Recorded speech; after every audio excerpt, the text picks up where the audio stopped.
যদি কারোর হাতে দেখেন যে এই যে মস্তিষ্ক রেখা এবং হৃদয় রেখা এই মাঝে এন সিম্বল তৈরি হয়, দেখতে পাচ্ছেন এন সিম্বল তৈরি হয়, সেই জাতক 35 থেকে 45-এর মধ্যে কোটিপতি হয়। তার সাথে হাতের গঠনটাও ভালো হওয়া চাই। দেখতে পাচ্ছেন হাতের গঠন। আমরা আরেকটা হাত দেখব, সেম এরকম হাত দেখতে পাচ্ছেন, এখানেও কিন্তু এই যে মস্তিষ্ক রেখা এবং হৃদয় রেখা এর মাঝেও দেখুন এন সিম্বল তৈরি হয়েছে।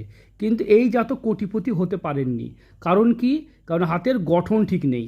তাই আপনাদের হাতে যতই ভালো সিম্বল থাকুক, যদি আপনার হাতে সেরকম গঠন ঠিক না থাকে তাহলে কোটিপতি হতে পারবেন না। তবে এটা নিশ্চিত যে 35 থেকে 45 বছর বয়সে এই জাতকের জীবনে উন্নতি হবে এবং সফলতাও আসবে। সেটা ছোট লেভেলে উন্নতি হবে, কিন্তু এই জাতকের হাতে দেখতে পাচ্ছি এই এন সিম্বল এই জাতককে কোটিপতি করে তুলেছে, মানে 10 কোটি টাকার মালিক হয়েছে। আপনারাও যদি নিজের হাতের ভিডিও নিতে চান তাহলে স্ক্রিনে দেওয়া নাম্বারে ফোন করুন।